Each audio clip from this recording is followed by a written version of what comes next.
계시록 16장 17절부터 21절까지 봉독하도록 하겠습니다.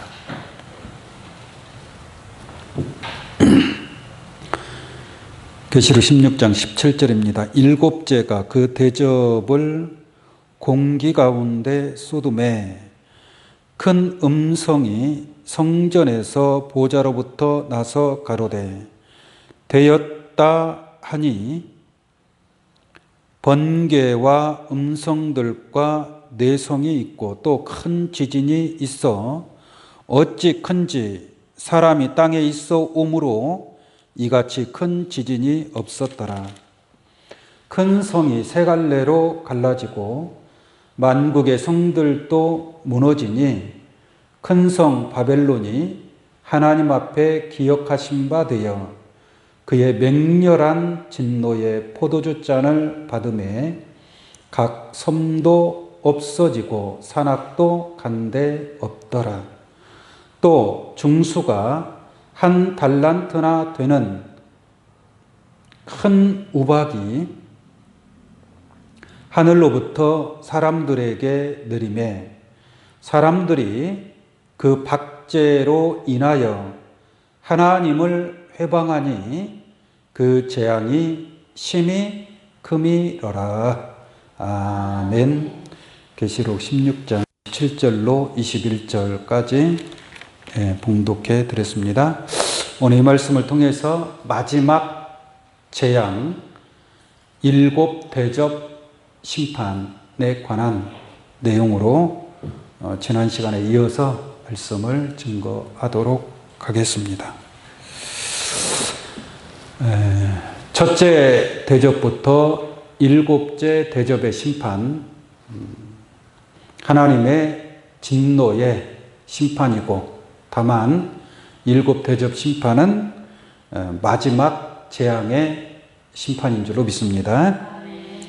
그래서 첫째 천사의 대접부터 쏟아서 일곱째 오늘 대접 심판까지 달려왔습니다.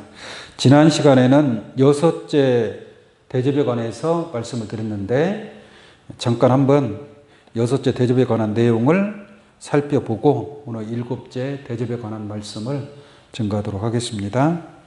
12절 한번 보겠습니다. 12절. 여섯째 대접과 연결된 일곱째 대접의 심판이기 때문에 여섯째 대접에 관한 내용을 잠깐 살펴봅니다. 또 여섯째가 그 대접을 큰 강 유브라데에 쏟음에 강물이 말라서 동방에서 오는 왕들의 길이 예비되더라 라고 말씀하고 있습니다. 이 계시록 15장 8절 말씀 보면은 이 재앙이 끝나기 전까지 일곱 천사의 일곱 재앙이 마치기까지는 성전에 능히 들어갈 자가 없더라 라고 말씀하고 있습니다. 일곱 천사의 일곱 재앙이 마쳐야만 그 다음에 내가 천년 왕국성에 들어갈 수 있다는 얘기예요. 이 마지막 재앙이 끝나야만이, 끝나기 전에는 들어갈 수가 없다. 그러니 여섯째 대접을 쏟으니 유브라데에 쏟음으로 유브라데 강물이 마른다 그랬죠. 음녀의 비질리의 강물이 싹 말라버립니다. 그러므로 동방에서 오는 왕들의 길이 예비가 되는 거예요. 비로소 동방에서 오는 왕들, 동방에서 오는 왕들은 인침을 받은 자들이고 하늘에 속한 자들이고 사람 가운데 첫 열매된 자들이고 왕 같은 제사장들이다라고 말씀드릴 수 있겠습니다. 그래서 동방에서 오는 왕들의 길이 예비된다. 그러니까 13절 보겠습니다. 또 내가 보매 개구리 같은 새 더러운 영이 용의 입과 짐승의 입과 거짓 선지자 입에서 나오니 저희는 귀신의 영이라. 용, 짐승, 거짓 선지자가 나타나죠. 용, 짐승, 거짓 선지자가 나타나는데 그들이 받은 그 더러운 영, 귀신의 영이라고 말씀하고 있습니다. 그러니까 이 용, 짐승, 거짓 선지자들이 그 동방에서 오는 왕들의 길이 예비되더라라고 했는데 이 용과 짐승과 거짓 선지자들이 동방에서 오는 왕들의 길을 막기 위해서 마지막으로 발악을 하는 그러한 내용으로 기록이 되어 있습니다. 자, 14절 한번 보겠습니다. 저희는 귀신의 영이라 이적을 행하여 온 천하 임금들에게 가서 하나님 곧 전능하신 이의 큰 날의 전쟁을 위하여 그들을 모으더라 라고 말씀하고 있습니다. 다시 말하면 이 귀신의 영을 받은 자들이 큰 날의 전쟁을 위하여, 큰 날의 전쟁이 있다는 얘기입니다. 결론적으로 누구하고 전쟁이에요? 하나님과 이 용, 짐승, 거짓 선지자들과의 전쟁을 위하여 그들을 모으더라. 그러니까 용, 짐승, 거짓 선지자에게 이 땅의 임금들을 모으는 겁니다. 땅의 임금들을. 왜 모으느냐? 동방에서 오는 왕들이 길이 예비되더라 그랬잖아요. 그 길을 악착같이 못 가게 하기 위해서 이 사단이가 마지막으로 방해를 하는 겁니다. 그러기 위해서 이적을 행하여 온 천하 임금들에게 가서, 많은 만국의 임금들이 있단 말이에요. 그 임금들을 이적을 행하여 미혹하는 겁니다. 동방에서 오는 왕들과 싸우기 위해서 수많은 그 천하 만국의 왕들을 모으는 겁니다. 어디로 모으느냐? 16절 한번 볼게요. 새 영이 히브리 음으로 아마겟돈이라 하는 곳으로 왕들을 모으더라. 이 아마겟돈은 전쟁터예요, 전쟁터. 고대 이스라엘에 수많은 전쟁이 치러진 곳이 무깃도의 언덕이라고 하는 이 아마겟돈입니다. 그래서 여기서 마지막 전쟁을 하기 위해서 자기 편의 사람들을 이적으로 미혹해서 땅의 왕들을 모으는 그러한 일들이 있을 것을 말씀하고 있는 줄로 믿습니다. 그러나 아무리 사람을 많이 모았다 할지라도 지극히 높으신 하나님, 전능하신 이의 큰 날의 전쟁이란 말이에요.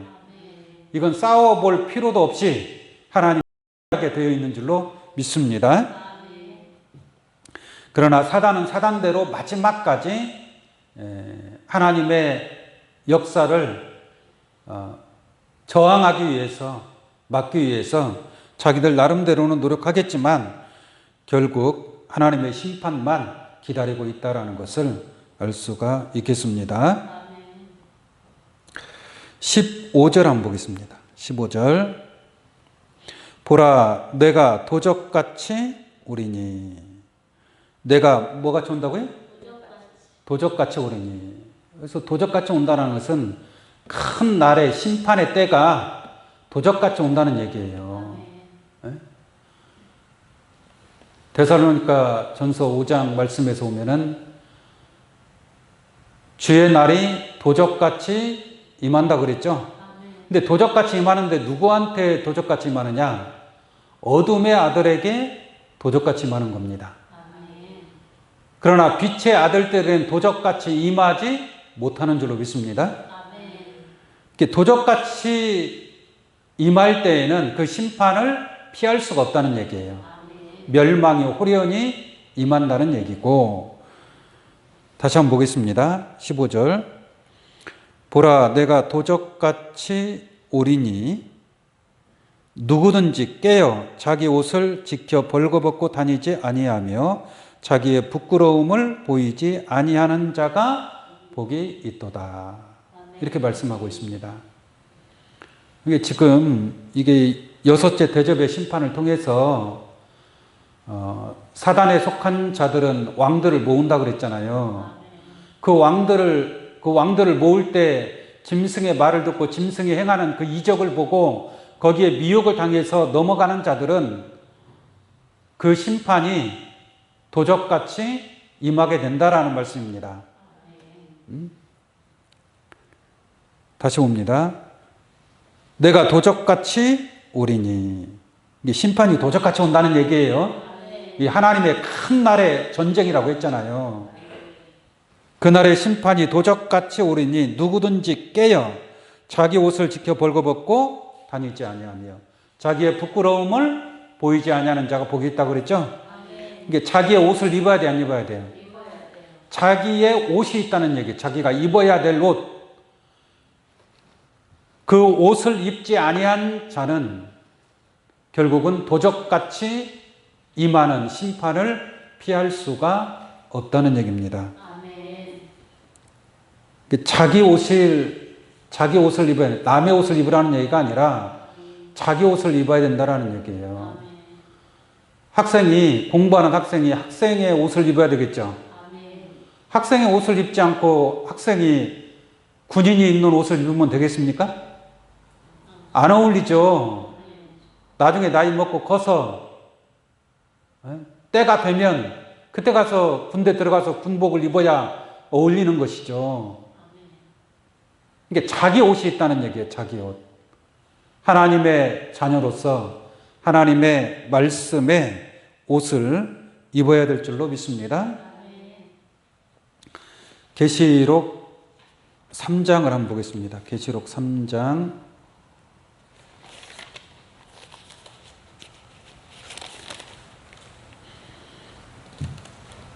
계시록 3장 4절 보겠습니다. 계시록 3장 4절. 그러나 사대에 그 옷을 더럽히지 아니한 자 몇 명이 네게 있어 흰 옷을 입고 나와 함께 다니리니 그들은 뭐예요? 합당한 자인 영모라 라고 말씀하고 있죠. 그러니까 이기는 자는 무슨 옷을 입어야 돼? 흰 옷을 입어야 된다는 얘기죠. 흰 옷을. 그 흰 옷이 자기 옷인 줄로 믿습니다. 5절 볼게요. 이기는 자는 이와 같이 뭐예요? 흰 옷을 입을 것이요. 할렐루야. 흰 옷을 입지 아니하면 그럼 부끄러운 수치를 보이는 거나 마찬가지가 되겠죠. 계시록 3장 18절 한번 보겠습니다. 내가 너를 권하노니 내게서 불로 연단한 금을 사서 부요하게 하고 흰 옷을 사서 입어 벌거벗은 수치를 보이지 않게 하고. 이게 자기 옷을 지켜 벌거벗은 수치를 보이지 않게 하라고 했잖아요. 이게 자기 옷은 무슨 옷이에요? 흰 옷인 줄로 믿습니다. 흰 옷을 입은 자는 벌거벗은 수치를 보이지 아니하는 자가 될 줄로 믿습니다. 이게 이 더럽혀진 옷을 입는 것이 아니라 더럽히지 아니한 맑고 깨끗한 그러한 자기의 옷을 입어야 될 줄로 믿습니다.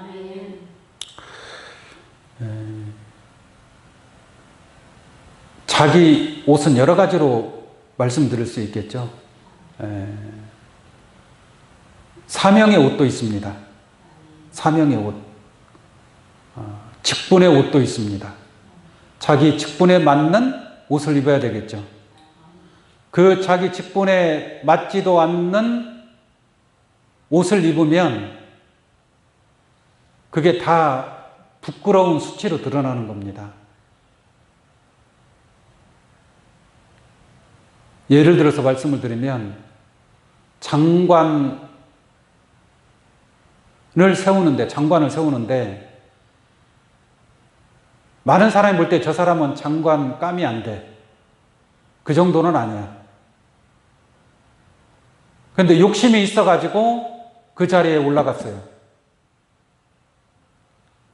근데 그 사명을 그 자기 직책에 맞는 일을 제대로 해낼 수 있을까요? 어렵겠죠. 그럼 결국은 옷을 벗어야 된단 말이에요. 그 옷을 벗으면 그게 뭐예요? 부끄러운 수치라는 얘기입니다. 하나님의 자녀들은 하나님의 자녀의 옷을 입어야 될 줄로 믿습니다. 하나님의 아들이면 아들의 옷을 입어야 되고 종이 아들의 옷을 입으면 안 되잖아요.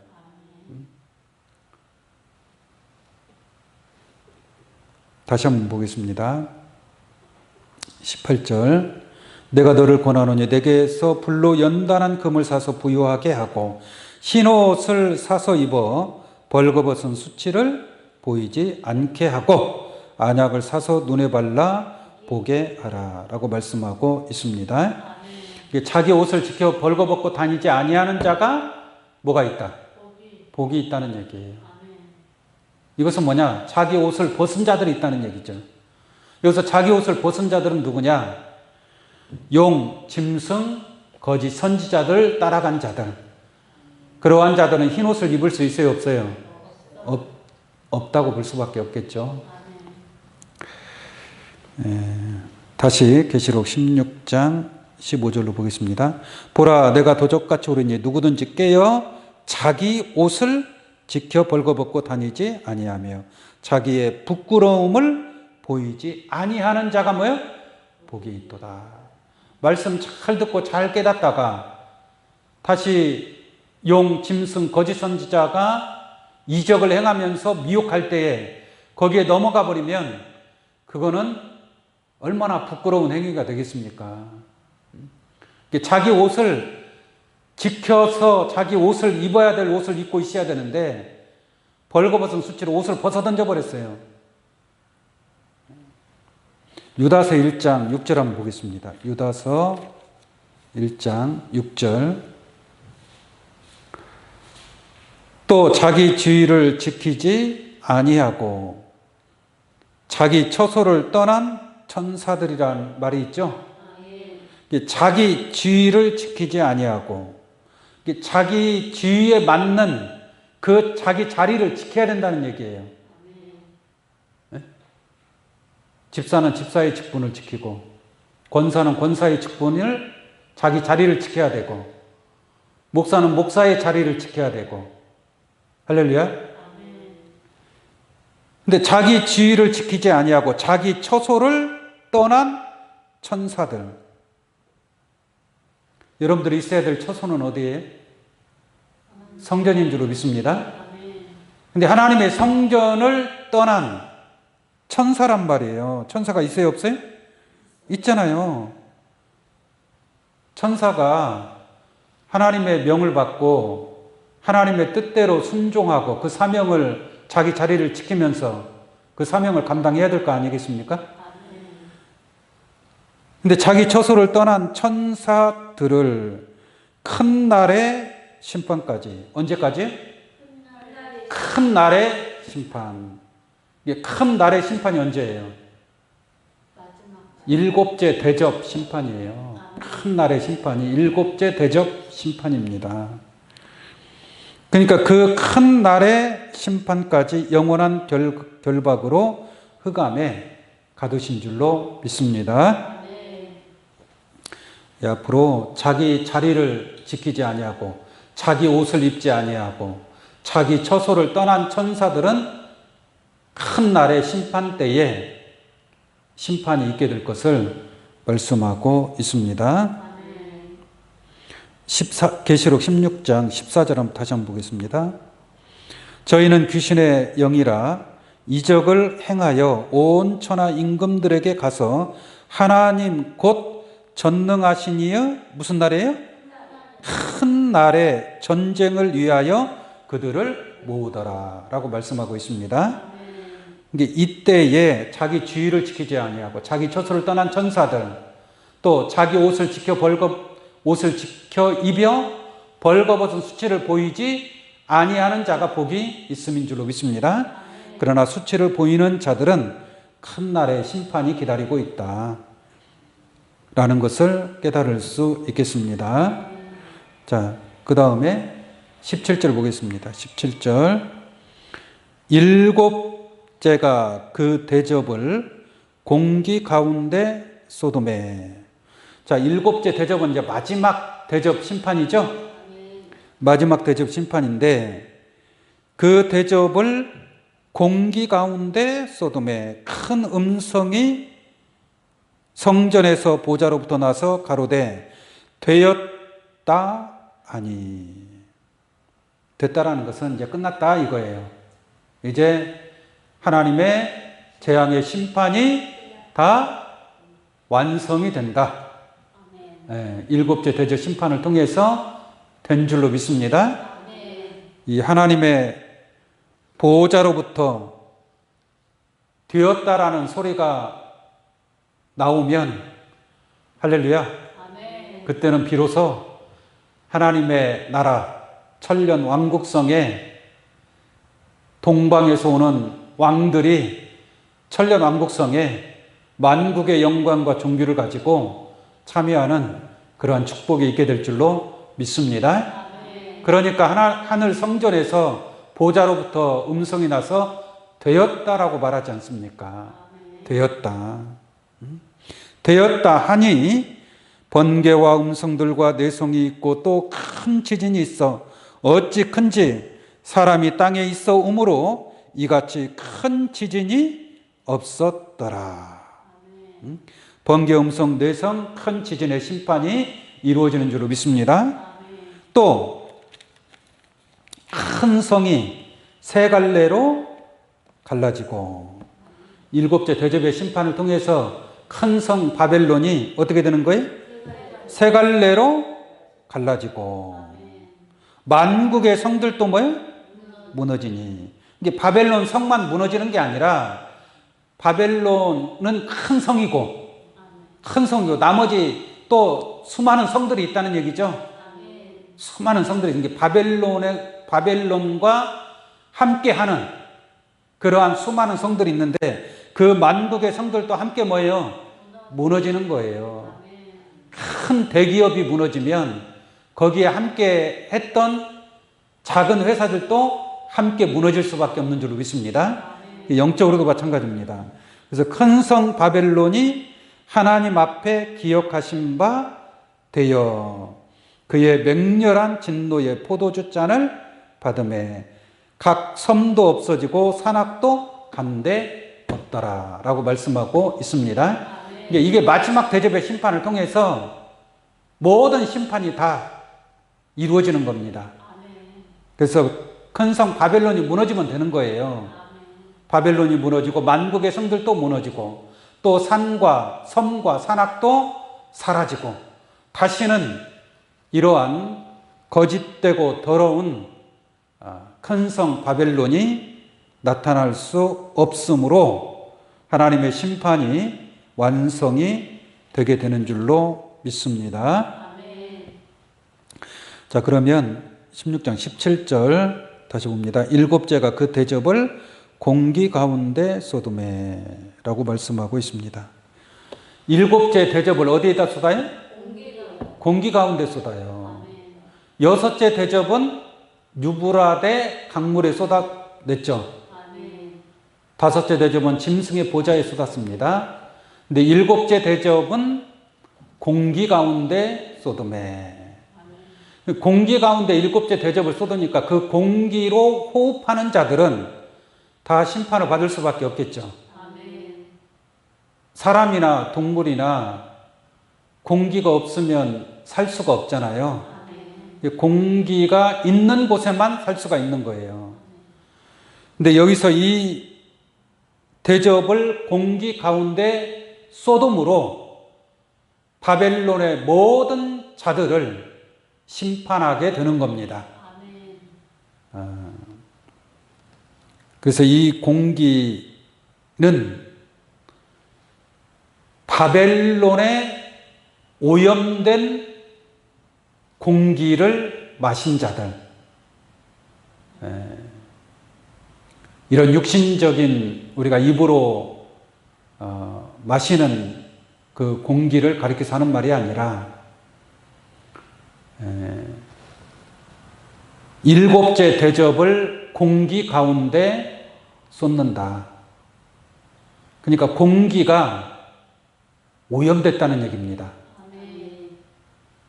비진리의 말씀으로 오염되고 거짓 교리의 말씀으로 오염되고, 이게 바벨론 성이나 만국의 성이나 또 많은 섬이나 산이나 이들이 전부 다 하나님의 진리의 말씀으로 호흡하는 게 아니라 인간의 지식, 거짓 교리, 율법이나 인본주의적이고 세상적인 지식, 그러한 비진리로 말미암아 모든 공기가 오염된 거예요. 그래서 일곱째 대접을 그 오염된 공기 가운데 쏟음으로 그 오염된 공기를 마시는 자들, 호흡하는 자들이 빠짐없이 심판을 받게 된다라는 것을 말씀드릴 수 있겠습니다. 계시록 9장 2절 한번 보겠습니다. 다섯째 천사 나팔 불 때 이루어질 일인데, 저가 무저갱을 여니 그 구멍에서 큰 풀무에 연기 같은 연기가 올라오며, 무저갱에서 뭐가 올라와요? 연기가 올라오죠. 엄청난 풀무에 연기 같은 연기란 말이에요. 그 연기가 올라오니까 해와 공기가 그 구멍의 연기로 어떻게 돼요? 어두워지니 그랬죠? 해가 어두워지고 또 뭣도 어두워지는 거예요? 공기도 어두워지는 거예요. 이 어둡게 하는 것이 뭐예요? 무정에서 올라오는 연기란 말이에요. 그러니까 무정에서 올라오는 연기는 앞을, 시야를 볼 수 있게 합니까? 가리우는 거죠. 그러니까 해와 공기가 그 연기로 인하여 어두워지더라. 해는 뭘 상징하고 있어요? 하나님의 말씀인 줄로 믿습니다. 그러니까 하나님의 말씀을 어둡게 하고 공기를 어둡게 하고 그 연기로 말미암아, 그러니까 무저갱에 있는 짐승들의 연기로 말미암아 해와 공기가 어두워진다라는 것을 알 수가 있는 줄로 믿습니다. 그러므로 이 바벨론의 공기에, 바벨론의 이 더러워진 이 공기를, 오염된 공기를 먹고 마시는 그러한 바벨론의 공기에다가 대접을 쏟음으로 말미암아 바벨론이 완전하게 빠짐없이 심판을 이루게 된다라고 말씀을 드릴 수 있겠습니다.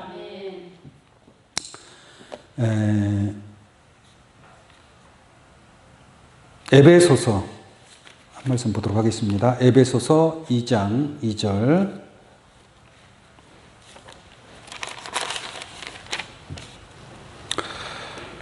그때 너희가 그 가운데서 행하여 이 세상 풍속을 쫓고 공중의 권세 잡은 자를 따랐으니 곧 지금의 불순종의 아들들 가운데 역사하는 영이라. 이 공중의 권세 잡은 자들 있죠. 공중의 권세 잡은 자들의 영이 불순종의 아들들 가운데 역사하는 영이라 라고 말씀하고 있습니다. 그러니까 공기가 오염됐다는 얘기예요. 불순종의 아들들의 영으로 말미암아 공기가 오염되었다라고 말씀을 드립니다. 그 다음 에베소 6장 12절도 하나 보겠습니다. 에베소 6장 12절. 우리의 씨름은 혈과 육에 대한 것이 아니요 정사와 권세와 이 어둠의 세상 주관자들과 하늘에 있는 악의 영들에게 대함이라. 이게 하늘에 무슨 영이 있어요? 악의 영들이 있단 말이에요. 이게 이러한 악의 영들, 불순종의 아들들에게 역사하는 영들, 이러한 영들에 의해서 공기가 오염되었으므로 아버지 하나님께서 일곱째 대접의 심판은 공기 가운데 쏟았다라는 것을 알 수가 있겠습니다. 다시 계시록 16장 보겠습니다.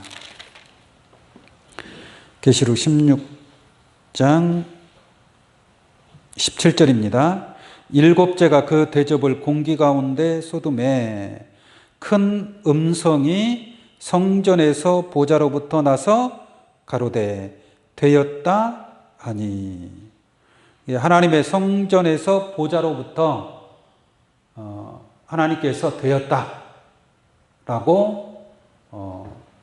이제 심판의 마지막을 끝났다라는 것을 알려주고 있습니다. 어쨌든 간에 이 대접 심판이 빨리 끝나야 되겠죠?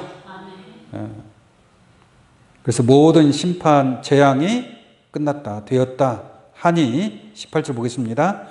번개와 음성들과 뇌성이 있고 또 큰 지진이 있어. 어찌 큰지 사람이 땅에 있어 오므로 이같이 큰 지진이 없었더라. 지진, 큰 지진이 일어나면 굉장히 무섭죠. 어떤 일본에서도 옛날에 큰 지진이 일어나지 않았습니까? 그때 수만 명이 죽었어요. 수만 명이. 그래서 마지막 심판, 지진뿐만 아니라 번개, 음성, 뇌성, 큰 지진, 이런 지진으로 해서 무서운 마지막 일곱째 대접의 심판이 있게 됨을 알 수가 있습니다. 이 지진에 의해서 용과 짐승과 거짓 선지자, 만국의 성들이 심판을 또한 받게 된다라는 것을 알 수가 있습니다. 이 번개, 음성, 뇌성, 또 큰 지진의 심판이 어디에서 나오는가 한번 보도록 하겠습니다. 계시록 11장 19절 한번 볼게요. 계시록 11장 19절입니다. 이에 하늘에 있는 하나님의 성전이 열리니 성전 안에 하나님의 언약궤가 보이며. 하나님의 성전 안에는 뭐가 있어야 돼요? 언약궤가 있어야 되겠죠? 이게 언약궤가 있다라는 것은 언약의 말씀이 증거된다는 얘기죠. 언약궤가 없는 성전은 말씀이 나올 수 있어요, 없어요? 말씀이 나올 수가 없죠. 이게 말씀이 보관된, 언약궤가 보관된 성전에서 뭐가 나오느냐? 번개와 음성들과 뇌성과 지진과 큰 우박이 있더라. 그러니까 언약궤 있는 성전에서 번개, 음성, 뇌성, 지진, 큰 우박으로 심판할 수 있는 심판의 권세가 있다라는 것을 깨달을 수 있는 줄로 믿습니다. 이게 하늘에 있는 하나님의 성전에는 언약궤가 있어야 되고 번개, 음성, 뇌성, 지진, 큰 우박이 있어야 된다 이 말이에요. 그 성전이, 언약궤 있는 성전이 구원의 말씀도 있고 또한 바벨론을 심판할 수 있는 심판의 무기도 있다라는 것을 깨달을 수 있는 줄로 믿습니다. 결론적으로 말씀을 드리면 언약궤 있는 성전이 언약궤 없는 성전을 뭐 하는 거예요? 심판하는 거예요. 할렐루야. 언약궤가 없는 성전은 언약궤가 보관된, 그 심판의 무기가 보관된 성전에서 심판하게 될 때에 언약궤 없는 성전은 결국은 무너지게 될 것인 줄로 믿습니다. 그 다음에 계시록 16장 19절입니다. 큰 성이 세 갈래로 갈라지고 만국의 성들도 무너지니 큰 성 바벨론이 하나님 앞에 기억하신 바 되어 그의 맹렬한 진노의 포도주 잔을 받으매라고 말씀하고 있습니다. 아멘. 결국은 이제 바벨론이 세 갈래로 갈라지죠. 아멘. 세 갈래로 갈라진다는 것은 결국은 바벨론이 완전히 와해된다는 얘기예요. 아멘. 와해되는 겁니다. 다시는 바벨론이 출현할 수 있어요, 없어요? 없어요. 완전히 되었다, 됐다, 바벨론이 무너졌다. 그러므로 동방에서 오는 왕들의 길이 열렸다. 그러면 천년왕국 성으로 나아갈 수 있게 되는 줄로 믿습니다.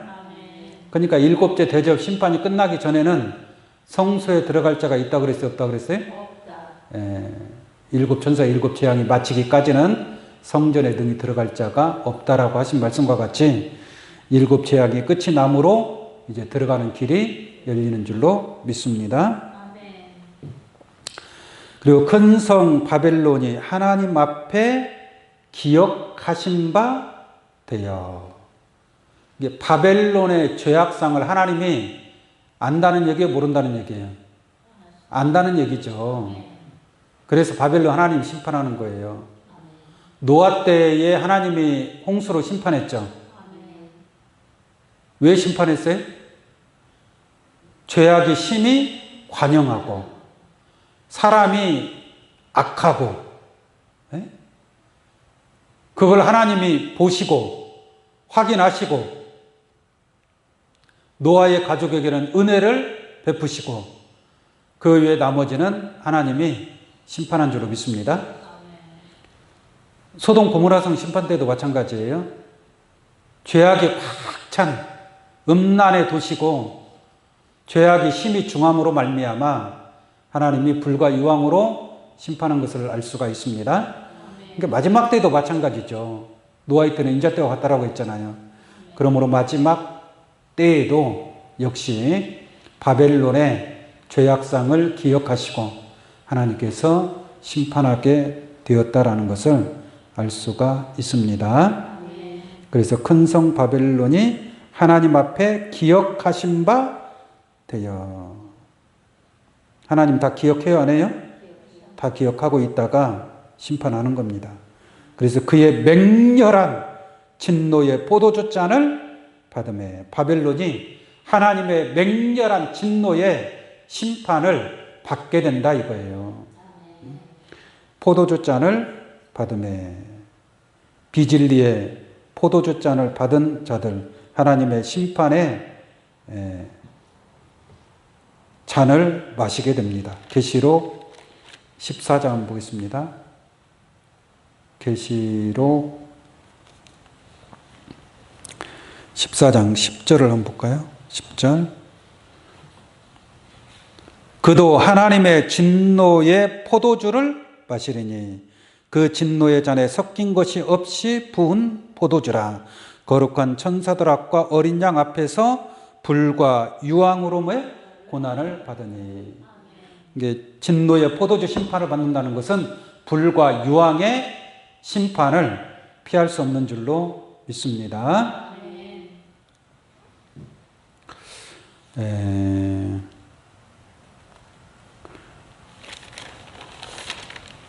계시록 14장 19절 한번 보겠습니다. 계시록 14장 19절. 천사가 낫을 땅에 휘둘러 땅의 포도를 거두어 하나님의 진노의 큰 포도젖들에 던짐에. 그랬죠? 하나님의 진노의 포도주 심판인 줄로 믿습니다.